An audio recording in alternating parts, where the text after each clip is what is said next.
Okay. Well, Gail, one thing that maybe was implicit in the last two interviews, and a lot of people know, but we didn't make explicit in those conversations, was that uh, you and Steve have been married for many years, and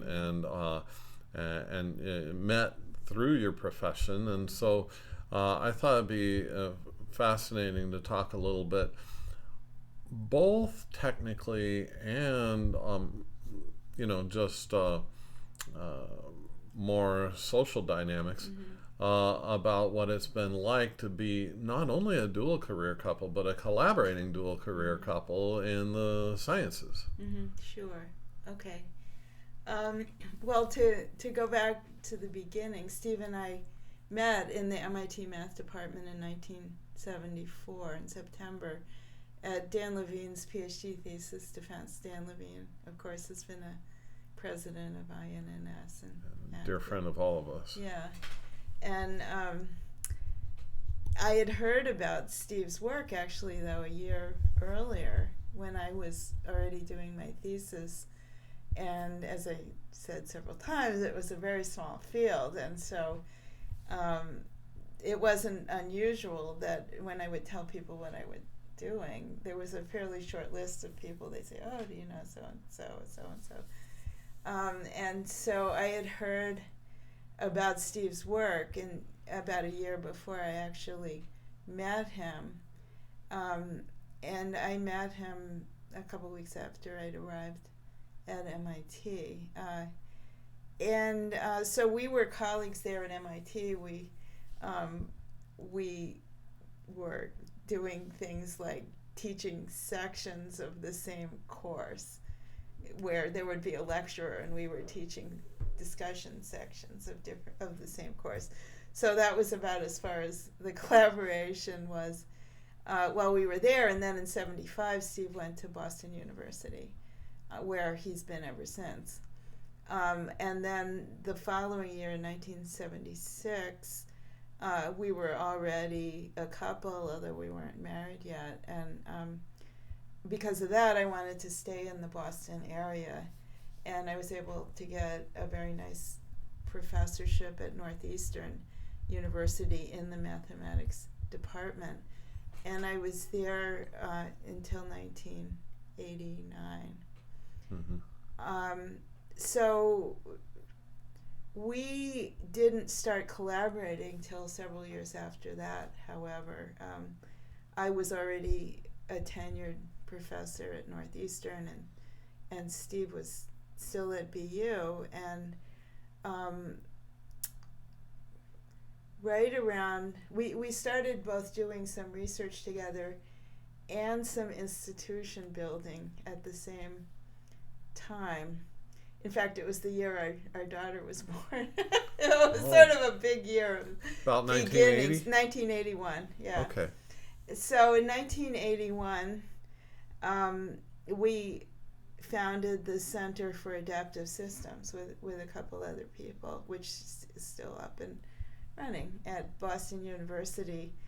Um, Initially, the initial impetus was there was a grant announcement from one of the agencies that required that you be a center to apply for the grant. And as we were going through the process of putting together a proposal, um, and suddenly I remember saying, "Wait a minute, this is great having a center. Whether or not we get this grant, we should go ahead and do it." And Boston University, for many years, was very entrepreneurial.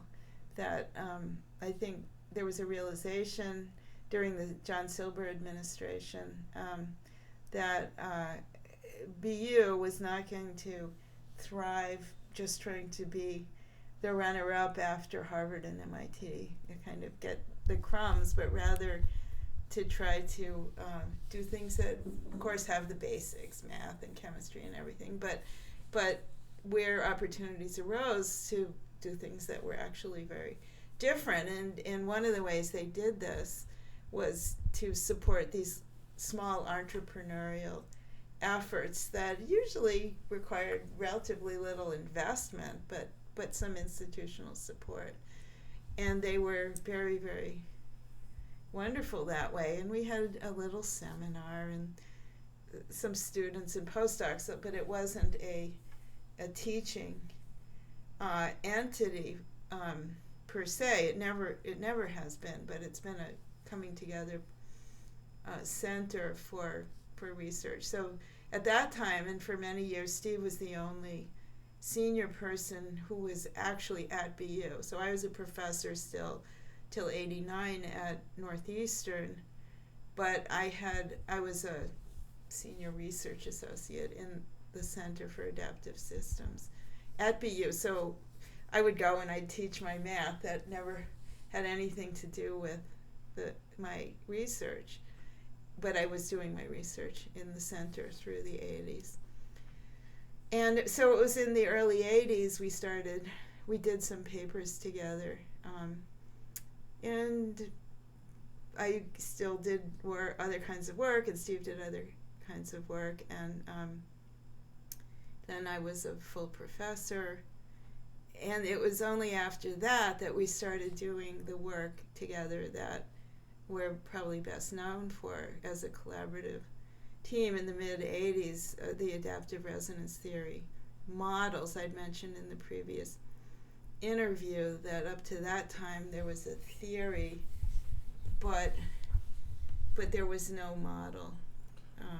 Yeah, and we had talked a little bit that David Hestenes had organized this conference with Robert Heck Nielsen. I had mentioned David Hestenes' paper. The second half of the title was something about the next great scientific revolution. Right. The first half, I think, was how the brain works. Yeah, and in that he makes the point very powerfully that adaptive resonance is a theory. It's not, and particularly at the time he wrote the paper, not a neural network architecture. But now most people think of adaptive resonance as a neural network architecture, and that's largely due to the work that you're describing. That without all those contributions, Art1 in particular, ArtMap in particular, Fuzzy Art in particular, just to name what I'd call the three most important early ones. Well, like a lot of things, there was an evolution of ideas. Things, as I said before, there's a kind of journey aspect, which I've always enjoyed as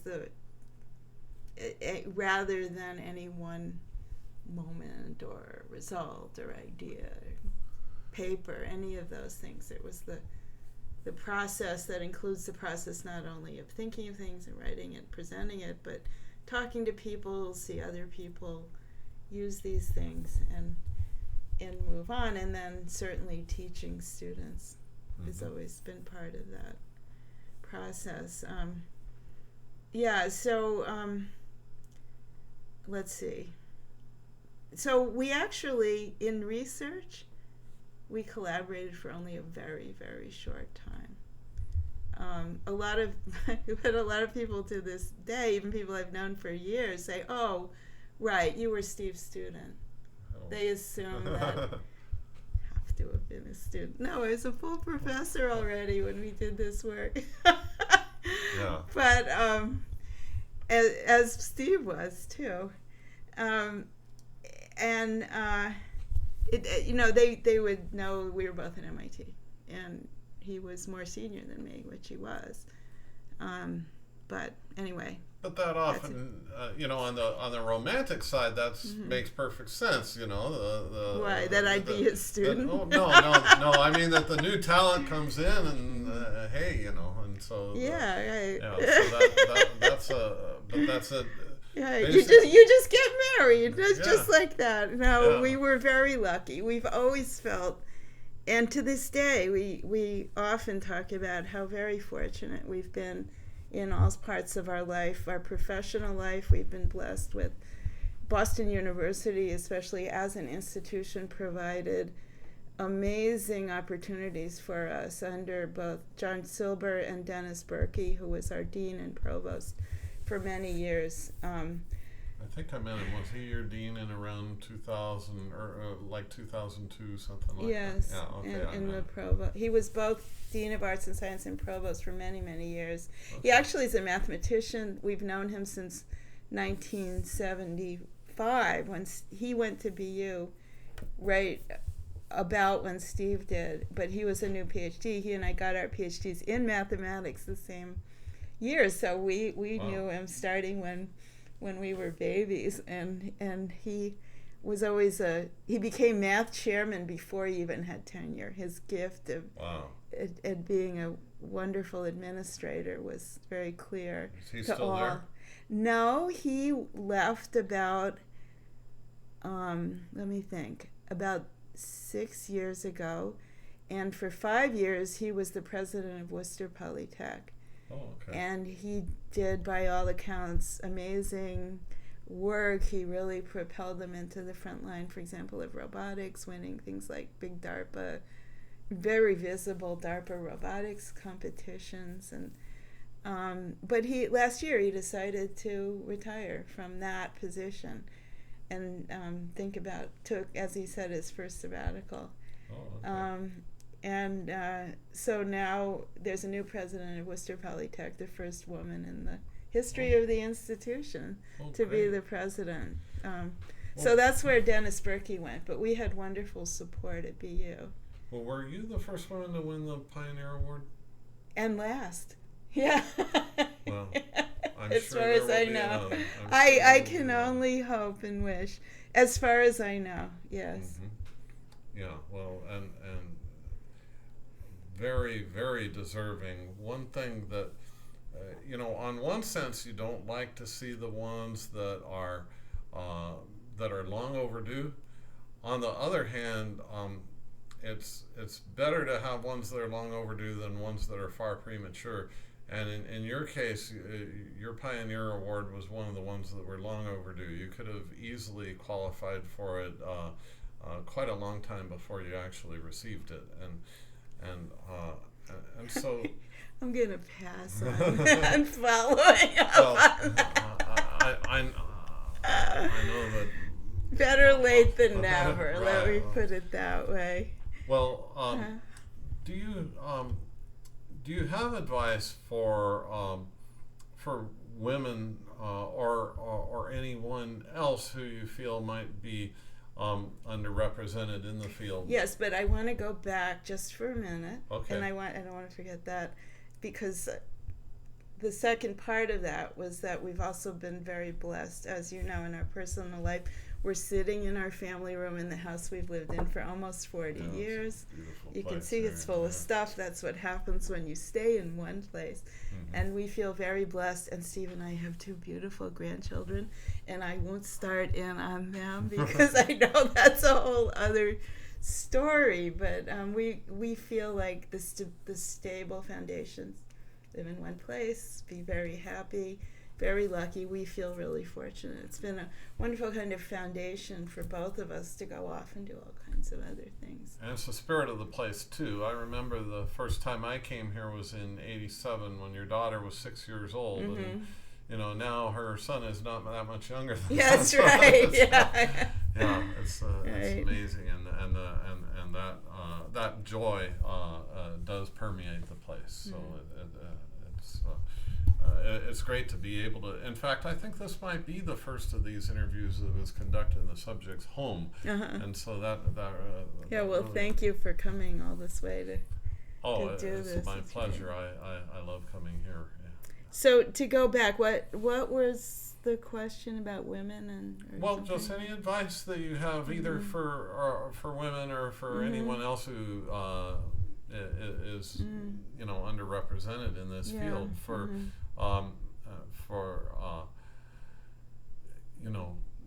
just you've been very successful.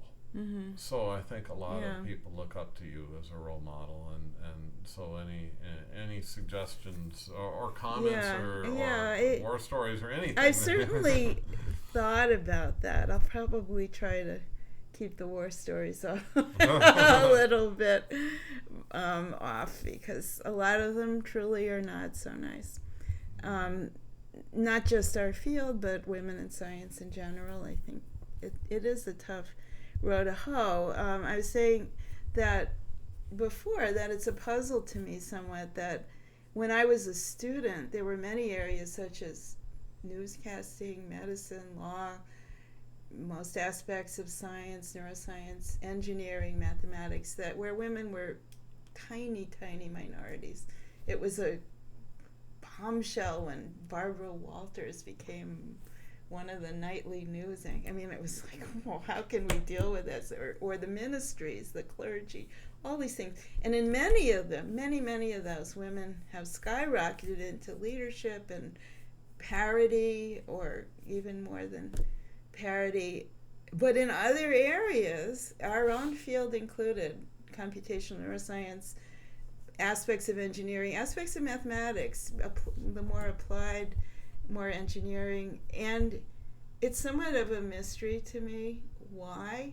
I certainly have tried my best to mentor and talk and encourage and all that, and I'm not sure. I really, some of those things are a little bit mysterious. I think that there's a lot of interesting questions. This is coming from me because I'm allowed to say it, about differences between men and women and thinking, and how for example, most of our fields of science, let's say mathematics, have been defined by women. It's not like these are things like homework problems that are out there that the Almighty posed for us, and it's just our job to go and solve those problems. And a lot of people think of science and math like that because that's all people who aren't in science, but they forget that it's us posing those problems and framing the discourse. And in almost every case, those questions and methods and approaches have been formulated by men, and some women do very well in those fields. Government, our government was formed by a lot of wonderful men, right? And I think that it's a very interesting question about that there are, I mentioned earlier that there are different kinds of mathematics. They're not gender-based or anything. Very different kinds. And some people thrive in some methods. I talked about being more geometric, topological. The other kinds are more algebraic, analytic. And I could do that stuff, but I never had any kind of intuition about it. It was just a matter of plugging away, trying everything. Sooner or later something would work. I could do it, but I never had that kind of imaginative leap in those areas. And anyway, I don't have any answers to that, but I think it's an interesting question. But my advice to women, young women who are interested and so on, is really to think and young men. I've given this exact same advice to all of them. You want to be very clear about what it is that you really want. So if you really want, and we all have the same thing to start out. We have 24 hours a day for as long as we are blessed to live on this earth. That's it. We all have exactly the same thing. And if we're really lucky, i.e. we don't have to struggle every day just to put food on the table, we have some discretion over how to spend at least some of that time. And if you want to spend a significant amount of your young life raising children, for example, as I did, you have to realize that you're not going to get more hours in the day to do it. And you have to be very clear. You talked about, delayed and all that. A lot of the prizes and stuff out there, not saying this one, but other, are very much requiring a lot of if you will, politicking or traveling, talking, and you might not have the time to do that. You might have time to do a good job being a parent, a very good job doing research, teaching, all of that. If you start adding on, going and you can't necessarily do all of those things. You probably can't. And so if you make that decision that this is what you really want, you need to somehow come to terms, if not to peace, with what you're not maybe going to get, or maybe not get until much later Well, than you might. You know, and to be fair to you, you did the most necessary of these other things too well enough, but a lot of times somebody who was not also juggling, let's say, childcare responsibility would do some optional things that accelerate the process. So you did the service, you were on the boards, you knew the people, you were attending the conferences, you were giving the tutorials and the invited talks, and some of the things that go with the journal papers, go with the books, that aren't the core of what one. Yeah, keep going. I'm just gonna do something here. Yeah, what? Well, that are not the core of what one is mentioned for in these conversations. So you did those things, but the thing that some people will do to get these to happen faster will be that they'll also lobby for them. Yeah. And I know that you didn't do the lobbying for them, so you did the teaching and the research and the service, and you were known in the community, and you were good friends with all the people who needed to like you, because people don't give these awards to people they don't like, or they do it much, much, much later. Only when they have to. And even then, there's going to be some friend. There'll be some friend pushing it. Yeah. So you had all the people who liked you, and you did the service too, not just the teaching and research and the visibility and the seminal contributions. But you never came to somebody and said, "Hey, I know, and I know I needed pull these strings to do that. That was my fault. It wasn't anybody else's." I don't necessarily think that. I think that came across as very classy. And it went over really well, and it meant that when they finally did get around to the recognition, it was like hands down obvious. Everybody, first choice and the second choice didn't anywhere close. So there are a lot of advantages to the approach that you took. The disadvantage is that by the time you get it, when you do it that way, it's no longer something that does you some good. It's something where you, being the recipient, confers more honor on the award than the award confers on. No, it did me a lot of good. I mean, it's not, I didn't need it for my professional advancement. Right, you didn't need it at that point. Yeah. But, it did me a lot of good, as much good as things do. And I knew that. I mean, especially when my daughter was home, which was for 2 decades we're talking about, and now grandchildren. There's a threshold, and there's always a balancing. Is this something I should be doing rather than spending that time with my daughter? Apart from, I had my day and I did things. But to go back to the theme here of Stephen and I having the blessing of working together. So I was starting to say we collaborated on research very little, really. It looks like there's a lot of papers, but a lot of them were sort of invited chapters and things like that, or they were kind of secondary. But we certainly worked together a lot in starting the Department of Cognitive and Neural Systems, working through that in the institutions. But we also traveled together all over the world together, and we had opportunities where we were both speaking at the same conference, or we would give invited named lectures in Hong Kong or someplace like that. We could go together, and we could bring Deb with us, and we all traveled and we took vacations as a family. So it's not like we were leaving her home for 2 weeks. We were a little traveling circus, and so we could have. Nobody has it all, but we were able to combine some of these things, and that was very important to me. One thing that this kind of a theme that comes up and just popped into my head just now, but there's a fairly large number of dual career couples in the same department or same institution who happen to be located in close proximity where their colleagues all know both people, but work in very different fields. Mm-hmm. And then you're not the only example I can think of where there are couples who are collaborating. Mm-hmm. Yeah. And I think that when you go to the same conference, you may be presenting very different papers, sole author or no overlap of authors on these papers, but in people's minds they might form an image that these are a result of a collaboration when they're not. And it's okay. It's hard to.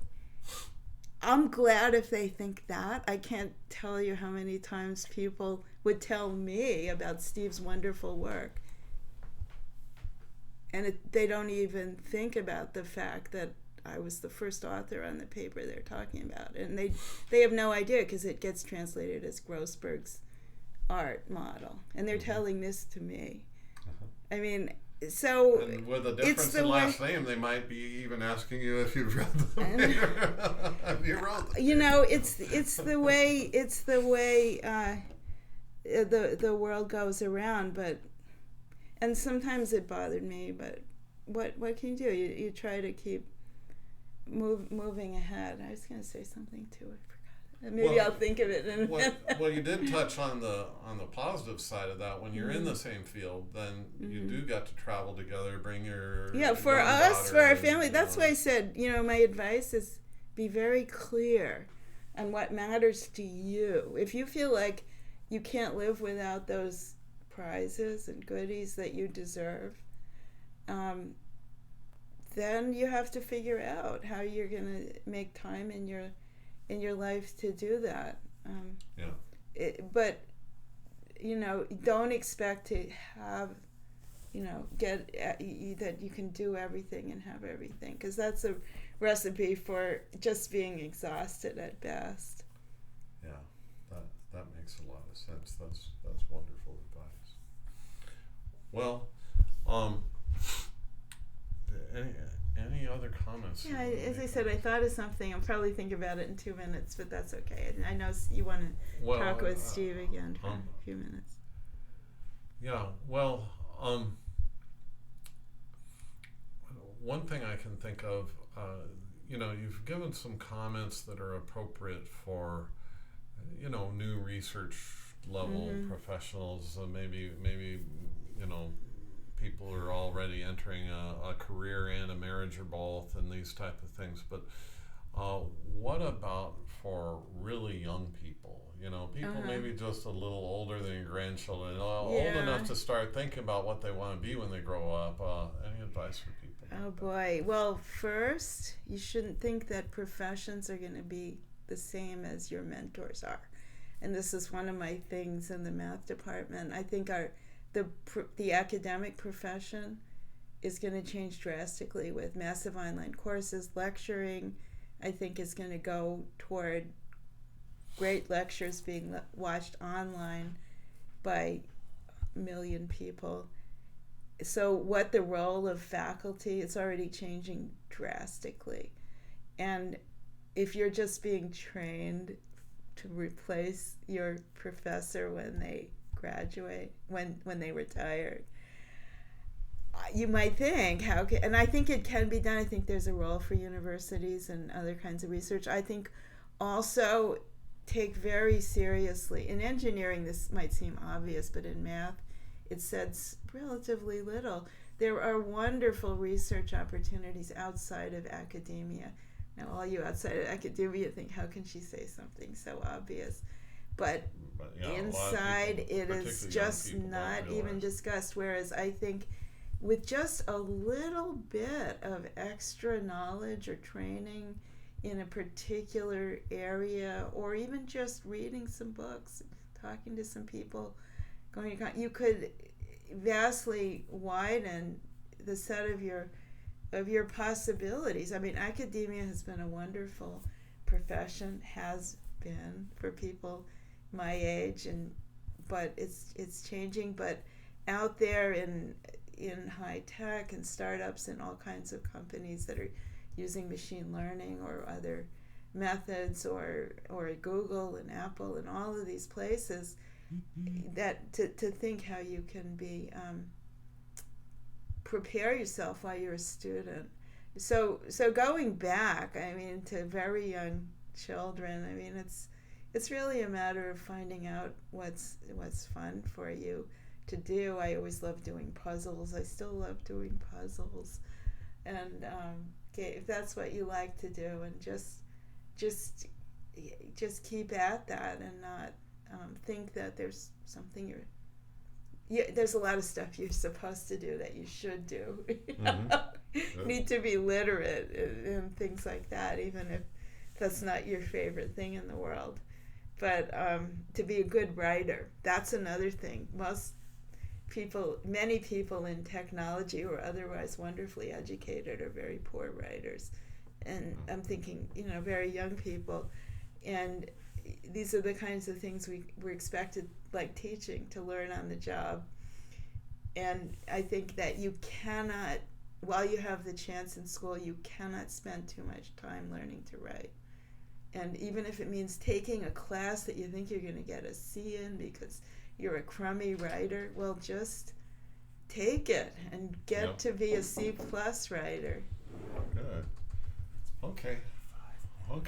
So, I think we'll wrap up here unless you've remembered anything. Thank you, Don. No, that's fine. I'll give you. Well, thank you very much, and we'll sign off here. Thanks so much, Gail. Thank you, Don.